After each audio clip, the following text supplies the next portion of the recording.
to the skies, up to the stars, like I be smoking on Mars. Ayy, don't need the cars, don't need the broads, I just deliver the bars. Ayy, bitch, I was stuck in a box, had me feeling like a mime.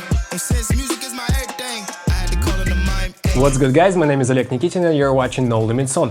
And today we have a review and comparison of the DJI RS2 with all of its features, with the Raven Eye system, with the LiDAR, 3D focus system, and today I have here my big friend. His name is Vitaly, and actually he's a cameraman. Here are some sample footage and his, show reel. Help me learn my lessons, tell me how to move. I pull up, with the bag. If I need to work, I hit the lab. Number sitting on the dashboard, but it ain't about the speed, it's about everything.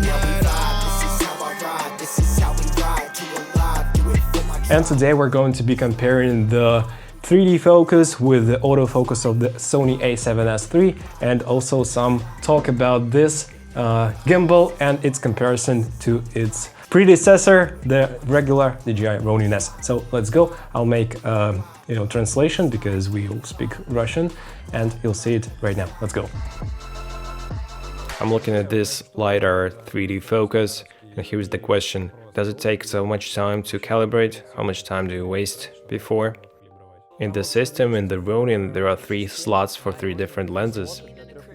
This thing is calibrated for the distance, and it shows the distance immediately. You simply attach it, and this system needs to get acquainted with the focus of the lens. And you set it to 1 meter and then to 4 meters.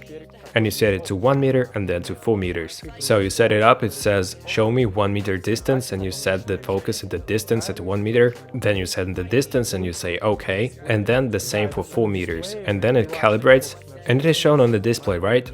Yeah, right, it's on a display on the Ronin. You simply choose the focal length and it takes only a minute. And then you can save this parameter for 3 different lenses. As you can see, I have my 20mm, 35mm and 50mm lenses. And when you change the lens, you simply change the setting, you choose a different lens and you're ready to go. But here is an important thing. You need to buy some extra focusing gears. Aren't they in the kit? There is one, but it's too long and it's a pain to change this gear from one lens to the other. I actually ordered a few from a craftsman. He just prints those on the 3D printer. And you say the size of the lens and he'll make exactly the size that you need. So those gears on this lens is from him. So it's just 3D printing. Yeah, 3D printing, 3D focus, everything in 3D. It's a pity that this video is not in 3D. No, it's not actually. We also did a task comparing the 3D focus with the manual lens with the autofocus of the Sony a7s III on maximum sensitivity and focusing speed.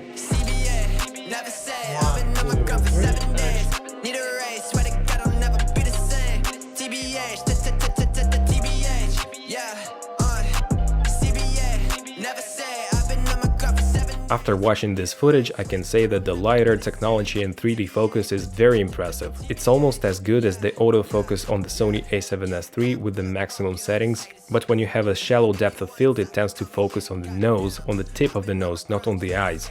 Actually, Sigma 24 f1.4 lens is for Sony E-mount, but it's not a completely native glass, so that is why I'm curious if the Sony lenses will be performing better than this one. But still, it was a pretty decent performance from both systems. They're both working and pretty reliable. Vitaly, what would you say? Is it good enough? Yeah, it's good, but it is expensive. How much did it cost you? Pro Combo kit with 3D focus, around 100,000 rubles, which is approximately $1,300. Yeah, in Russia it's a little pricier. Is it worth it? I think yeah, because this 3D focus technology is really unique and I just wanted to try it. So you usually use manual lenses if I'm not mistaken, right? Yeah, I do enjoy using manual lenses because they have character, and the modern autofocus lenses don't have this character. They are very polished and clean, and I don't really like it. I like when the lenses have artifacts, some little chromatic aberrations, cinematic stuff, and imperfections. And you just can't find the modern autofocus lens with those parameters. That is why this LiDAR 3D focus technology opens a new world to me. We've just shot a test. Which lens did you use? It was 20mm Nikon f2.8. Is it a good one? Yeah, it's a pretty nice lens. But the most impressive thing when using this 3D focus technology is when you use the 50mm fast lens, and if you open up the iris at 1.4, you have a razor thin depth of field, and it's just working and focuses pretty nicely.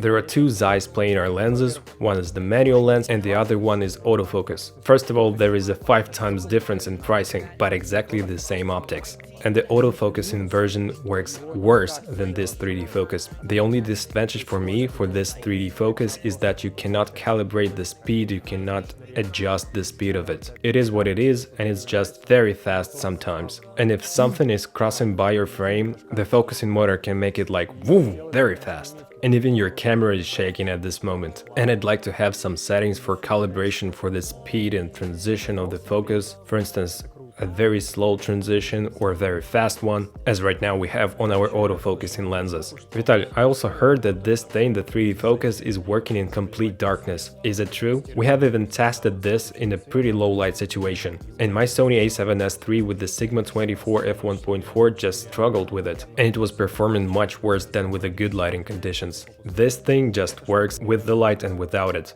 As far as I understand, it's an infrared technology. I'm not sure about how it's working, some algorithms, you know, and nanotechnology. The good thing about the a7s III is that its sensitivity to low light, and you can set your aperture at f2 and then just gain the ISO at 12800 and you'll be seeing much more than your eyes can. But if you want to use the Steadicam with autofocus in such conditions, good luck, man. So you lose a little bit of functionality of this camera, and with the LiDAR technology it's just working. It's just using its own algorithms. So here is the test.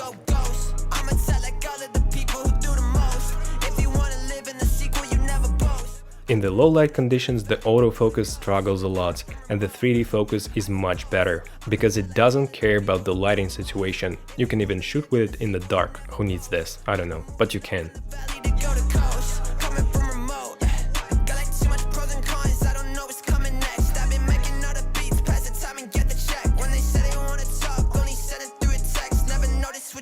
But I still show you respect. I guess that's just how I function. Got the game unlocked, I don't ever need no buttons. Long-term shit. I have a question about this technology itself. It's just the same as in the iPhone 12 lineup? Yeah, it is just like in the iPhone 12s. But I didn't test the iPhone 12 Pro, but the technology is exactly the same. To me, it's just like magic. But this LiDAR system works only with the RS2, am I right? So you cannot detach it and use it in a separate setup. Unfortunately, yes, but the Ronin system, the transmitter of the video signal to your smartphone, it just works independently. You can simply stick it to the camera and send the signal to your smartphone. And it's a pretty great feature. And the Ronin system comes in the Pro Combo kit. Separately it costs, a lot of cash. But in the Pro Combo kit, it's a reasonable price. And the 3D focus is working only with the Ronin RS2, because it calibrates through the Ronin itself. So you connect those two and they work as a single piece of equipment. Yeah, you're right. It would be great if you could use it separately, but it's not the case. Let's talk about the working distance. At which distance it is working actually. It calibrates at 1 meter and at 4 meters. During the interior shoots it works just fine. I don't know, maybe it will understand that it is the infinity and will just roll the focusing barrel to the infinity point. After, for instance, 10 meters. I've watched the Make Art Now video, this guy, Josh Yo, and he said that it's working differently with different materials, for instance, some metal constructions or some concrete or windows. What can you say about it? Did you mention something? Well, when the object has structure, something like with patterns or the walls, it focuses just okay. But I've mentioned that it is focusing on the glass when you're in front of the window, not what's behind the window, but just on the glass. And it's important to understand, for instance, when you're shooting an interior for some, real estate or something, and you want to just, pan the camera and focus behind the windows, you have to switch it to manual focusing mode and then rotate the focusing wheel on the handle to make it work. I thought this would have much more drawbacks than it has actually, because during my tests it just performs perfectly, especially at 50mm when you have a very small depth of field and you're shooting some objects and you just see that it focuses very precisely. I'm pretty impressed and satisfied with it. And it has enough speed to work, during running. Not actually, but it's pretty fast enough, and it's even faster than the focus puller with the, focusing mechanism in hands. So it's just working, especially when you use some wide apertures like f2. One more thing, what about the battery life? Well, it just takes the juice out of the Ronin battery from the handle. So you just take the Type-C cable and you simply plug it into the Ronin and then to the focusing motor, right? And the Raven-I system? The Raven-I can work separately. It holds around 3 to 4 hours of transmitting the signal to your phone, but you can also connect it to the Ronin-S and it just will drain the power from the handle. And so the 3D system takes the power from the Ronin, and from this you get the cable to the focusing motor, and the focusing motor itself also works from the Ronin handle. And the handle is pretty powerful enough. It depends on the kit itself. If you use the Raven-I and the focusing motor and the LiDAR, I guess it will have around 5 to 6 hours. It also depends on the payload of the Ronin. And can you charge it while it's working from the power bank with Type-C cable? Yeah, and it's a very nice feature. It can work and simultaneously be charging via the power delivery USB. And if we detach the Raven-I system and just its own battery, how many hours do we get of transmitting the signal to the phone?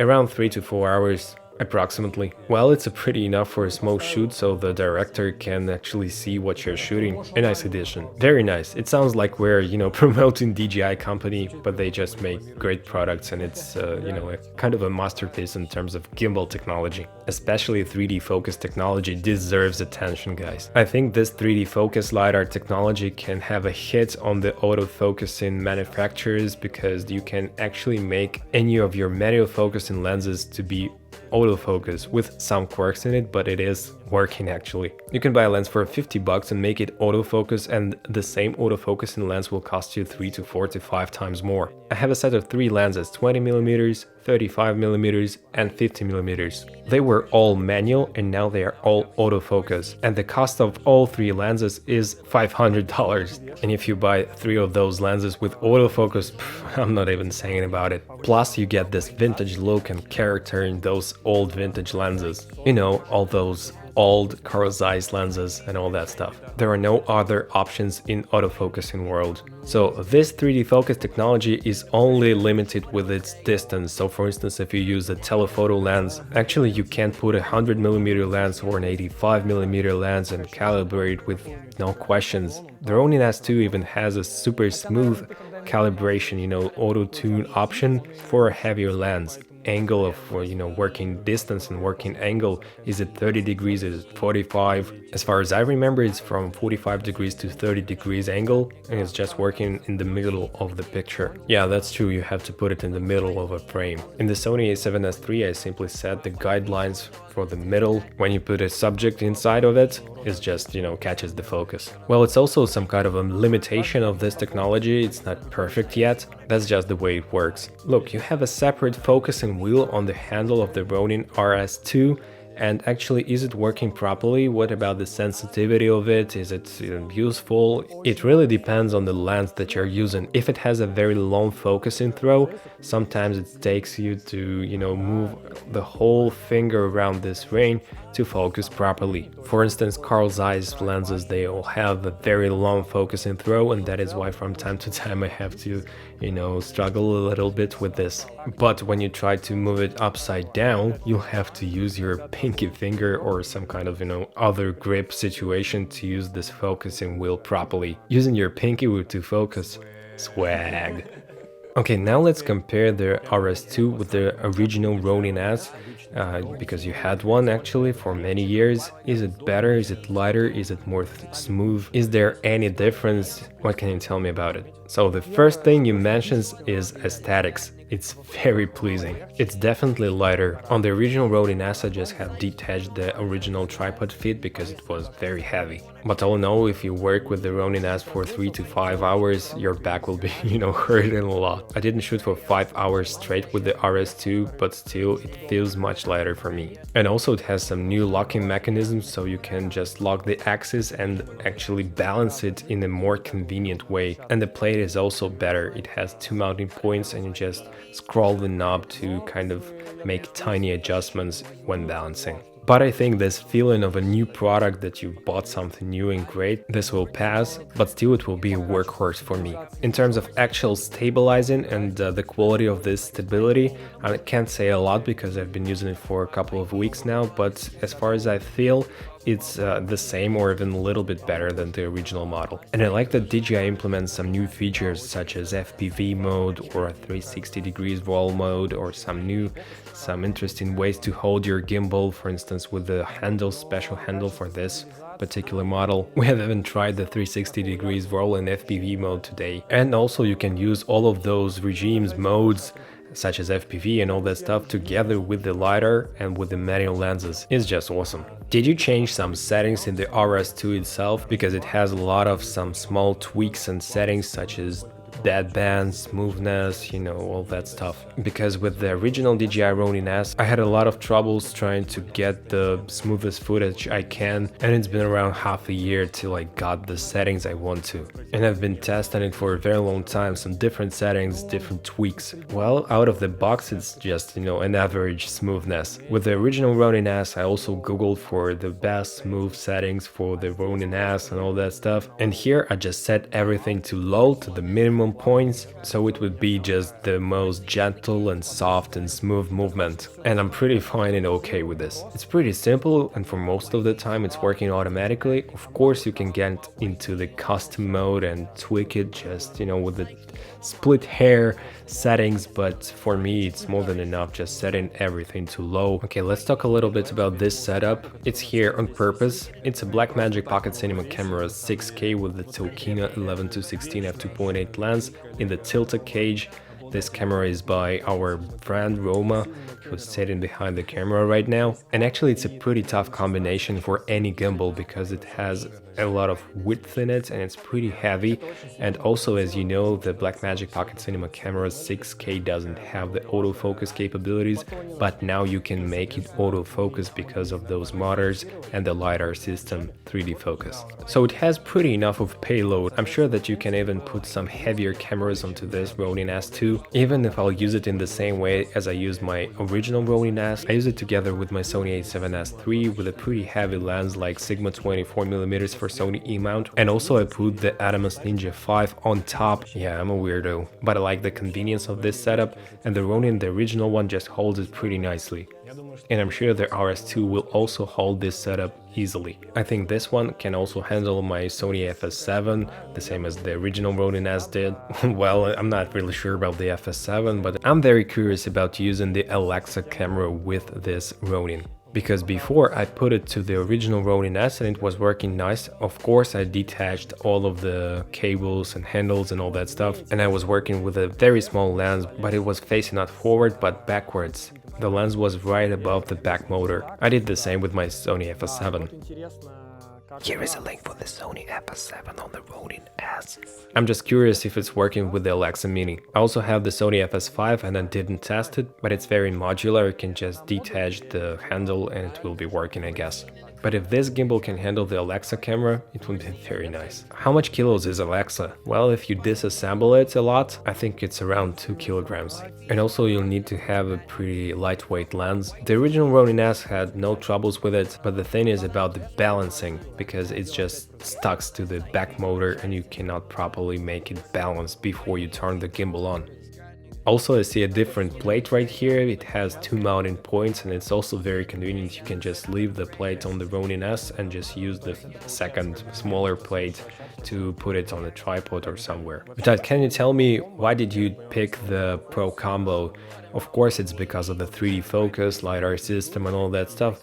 But when we speak about the Raven Eye system, can you recommend this system separately? Should you sell your camera monitor after buying this one? Do you have some lags in terms of picture transmission? At first at the DJI store we had the normal kit without the combo features and all that, and actually the Raven Eye is a very nice addition, so I have decided to wait for 3 months to actually buy the Pro Combo kit, and I think it's worth it. The good thing about the Raven Eye system is that it's very simple. You just plug it in, turn it on, and it's just showing you the picture. You can toss a phone to your director, or you can even use the iPad Pro, so you'll have a better, bigger monitor and if the director wants you to make something differently, he'll just simply tell you without losing your time to actually review the footage after it's shot. And the working radius is around 50 meters. If you want to do this without the Ronin system, you need to buy a separate sender and a transmitter and a receiver, which weighs much more. You'll need to have a separate monitor with HDMI to give to your director. I had Sony system and it's working actually worse than the Ronin, and it's much bigger and heavier, and this is very lightweight,